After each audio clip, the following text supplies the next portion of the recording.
they're all in diapers. Is it her fault that she kept having a baby? Like, who should we hold accountable? Is it a blame game? Or what do you ladies think? What do you think, Dr. Sabrina? I won't say, I don't like to say fault. I'm not going to say that. But I will say she made a conscious choice. She made a conscious choice to continue having children because the reality is we all know how to get them. We know where they come from. We are grown enough to know what it takes to get them. But we also know what it takes to stop them from coming as well. And so I think that's again, that's a conversation that we got to start having with these young women. It's one thing when you have one, but when you continue having children, I remember that young lady also saying it may be easy to get somebody to keep one, but when you have two, three, four, people not just opening up the door to say, bring all those little kids over here. You know, it's expensive for everybody out here. So I do think that you have to make some conscious choices. Mm. Once you have that one, give yourself the chance. Basically, the old folks used to say, give yourself a chance to heal.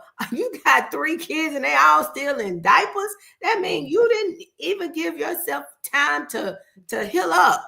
So no, no, no, no, no, no. I think she's doing that. But yes, I think she made a choice in continuing to have children because at the end of the day, she's the one that stuck with all those kids, not him. My Mm. take on it.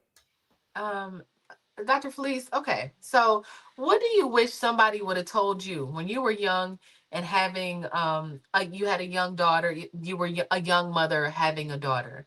What do you wish somebody would have sat down and said to you before? Like, what are something that we can tell these young girls? How, like, what conversations should I be having with my daughter now? Well, we have a lot of conversations, but what would you say to the young girls and So your I'm young self?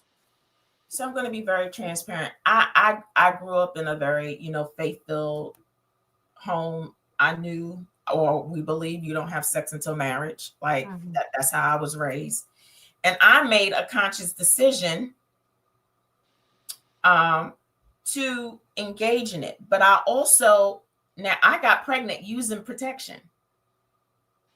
Okay, Oh. yes, and so I'm an example of protection is not 100. Okay, and so I tried to do the mature thing. What I would say is that you we start teaching these girls self-love right out the gate. And what does it mean about self-love? Self-love also looks like advocating for self, Mm. respecting your temple, knowing that sex is a very mature and responsible act and decision, and what those possible outcomes can look like. And so, what does that mean? You hold somebody accountable by saying, hey, you've got to have protection, or you've got to have boundaries and guidelines by which you are going to engage in a very mature and responsible act. And then also know that if anything goes awry with your responsibility, how are you going to choose to show up for that? And what are your other choices? And so, if you know all of that, then you are of no excuse. And that's why I was of no excuse. I knew what my responsibility was. Even with that, I knew that I was going to parent my child, come high or Mm. low, whatever. And I was going to do it at the best of my ability, regardless if the other person agreed to do that with me. And so I would have those talks. And I really believe in educating our daughters Yeah. how to advocate and command what you will and will not permit to go on with your body. Yeah.